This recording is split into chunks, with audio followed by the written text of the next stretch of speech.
¿Qué tal amigos? Nuevamente los saluda su servidor Carlos Ramírez de la ciudad de Oaxaca, de Juárez, Oaxaca. Este es nuestro tercer video ya hablando de materia fiscal y el día de hoy vamos a compartir eh, los fundamentos o las teorías que apoyan el por qué pagamos contribuciones. Existen fundamentos legales como el que encontramos en nuestra Constitución, pero también existen fundamentos doctrinarios. Poco a poco vamos aterrizando y vamos llegando ya a la parte legal, a la parte de los fundamentos plasmados en la Constitución y las leyes, y vamos poco a poco cayendo en ese tema. Entonces están todos invitados y comenzamos.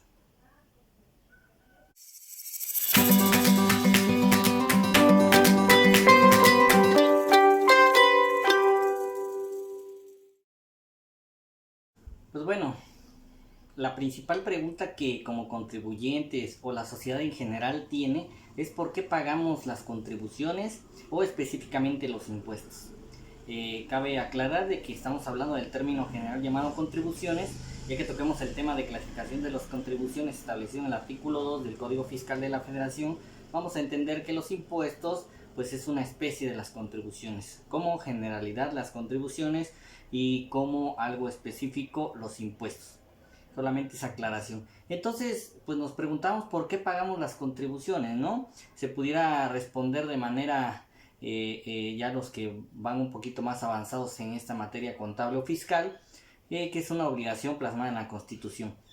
Pero adicional a esto, tenemos algunas otras teorías que soportan o que nos van a ayudar a entender el pago de la contribución desde otro punto de vista que no sea la obligación contenida en nuestra Carta Magna.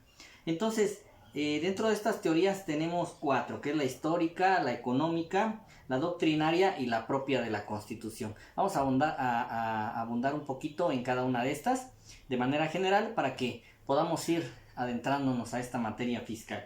Primero, la histórica es al constituirse la sociedad como tal, de pasar de nómada a sedentario, se tuvo que constituir una estructura llamada Estado. ¿Este Estado para qué? Para que regulara las relaciones. El Estado, ya en las definiciones que pudiéramos ir estudiando, ustedes conocen que se compone de territorio, población y gobierno, pero ese Estado como tal es el que nos va a ayudar a mantener esa relación entre la sociedad, sus individuos y el propio Estado como tal. Entonces, esta necesidad de crear al Estado es la que da origen a la separación de cierta riqueza de las personas para efectos de que este Estado pudiera funcionar y en consecuencia regresar a la sociedad ese beneficio del equilibrio como tal. Entonces, ese es el fundamento histórico. Desde el nacimiento del Estado viene esa necesidad, como una necesidad de contribuir. La segunda es la económica. La económica se refiere, similar a la anterior, pero a una necesidad social. Hablábamos en la cápsula pasada sobre la actividad financiera del Estado. Esa actividad financiera del Estado debe tener un soporte financiero, en este caso, un soporte de ingresos. ¿Y esos ingresos de dónde los va a percibir el Estado para poder funcionar y para poder realizar su actividad financiera?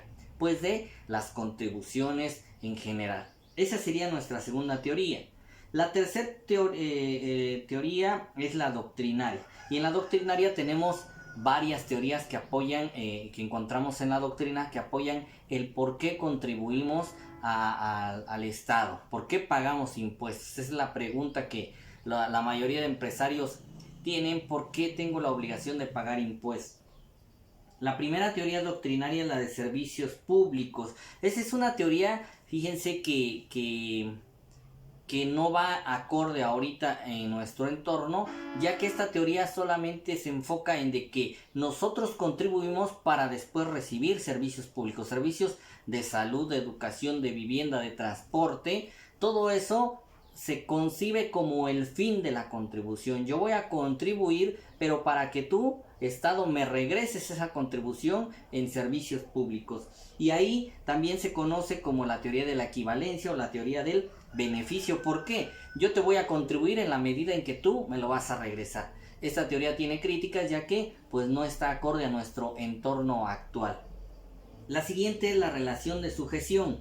¿Qué es la teoría de la relación de sujeción? Que por el solo hecho de considerarme ciudadano y ser parte de un Estado, debo de contribuir al desarrollo de ese Estado, a la contribución de los fines del Estado. Siguiente, la necesidad social. Concibe al Estado como una persona en este caso moral, que sería una ficción jurídica, una persona moral que tiene necesidades físicas y espirituales, y las necesidades físicas las separa en el funcionamiento del aparato del Estado como tal, y las necesidades espirituales, asemejándolo a una persona física, serían las necesidades de educación, de salud, de vivienda, ¿sí? Entonces, para ese fin concibe esta teoría que contribuimos. Luego la del seguro, la teoría del seguro. Concibe al Estado como si fuera una aseguradora. ¿Por qué? Porque concibe la contribución como una prima de seguro para proteger dos cosas, el patrimonio y la vida. Esta teoría, en consecuencia, pues también tiene varias críticas por el hecho de que si funcionara, el Estado estaría en una obligación de indemnizar como lo hace alguna aseguradora en todos los supuestos que puedan aplicarse. Entonces, solamente les comparto estas diferentes teorías y los enfoques que se han estudiado en varios tiempos para efectos de que entendamos el por qué contribuimos. Y viene otra teoría llamada simplista, donde simplemente deja al lado los argumentos legales, los argumentos económicos, y me dice que no hay una necesidad de fundamento, solamente se necesita contribuir. ¿Vale? Y vamos con la última teoría, que es donde nos vamos a detener un poquito, para que podamos analizar la parte constitucional. El contenido en nuestra Carta Magna. Nosotros sabemos, y la mayoría de los que estudian contaduría o derecho, sabemos que el fundamento del pago de las contribuciones está en el artículo 31, que encontramos las obligaciones de los mexicanos, y específicamente en su fracción cuarta. Dice el artículo 31, son obligaciones de los mexicanos, fracción cuarta, contribuir para los gastos públicos, así de la Federación como de los estados de la Ciudad de México, del municipio en que residan, de la manera proporcional y equitativa que dispongan las leyes. ¿Sí? Ese es el fundamento constitucional del por qué pagamos contribuciones. Contribuciones, les vuelvo a repetir. Impuestos están incluidos en las contribuciones, pero aquí viene de manera general. Pero este 31 fracción cuarta está relacionado con el 74 fracción cuarta y el 126. Vamos a ver qué dice el 74 en su fracción cuarta. Son facultades exclusivas de la Cámara de Diputados, fracción cuarta, aprobar anualmente el presupuesto de egresos de la Federación, previo examen, discusión y en su caso modificación del proyecto enviado por el Ejecutivo Federal. Viene lo importante, una vez aprobadas las contribuciones que a su juicio deben decretarse para cubrirlo. Entonces viene la contraparte de que sí puedes gastar, pero deben decretarse el origen de ese gasto. ¿Y el origen de ese gasto dónde va a estar? En el ingreso de las contribuciones, ¿sí? Y el artículo 126 también de la Constitución, ¿a qué se refiere? El artículo 126 dice, no podrá hacerse pago alguno que no esté comprendido en el presupuesto determinado por la ley posterior. En este caso, se entiende que existe una protección al gasto, ¿sí? El artículo 31 nos refirió que es obligación de los mexicanos contribuir al gasto público, pero en realidad la Constitución no nos define qué es gasto público, pero el gasto público es aquel que se efectúa mediante una administración efectiva. ¿Y qué es la administración efectiva? La que se compone de las secretarías de Estado, los departamentos y los poderes. En este caso, ese gasto, esa contribución debe estar orientada al gasto público. ¿Y dónde encontramos protegido el gasto público? En el artículo que les acabo de mencionar, el 126. Yo no puedo hacer pago que no esté comprendido en el presupuesto de egresos. Y el presupuesto de egresos a su vez tiene un requisito de aprobación por parte, en este caso, de la Cámara de Diputados y previo requisito de aprobación del origen de ese gasto. ¿Sí? Entonces, todo gasto debe tener un origen. ¿De dónde va a sacar el Estado para cubrir sus gastos públicos? Pues de las contribuciones, derivado de la obligación que nos establece el artículo 31 en su fracción cuarta nuevamente, ¿sí?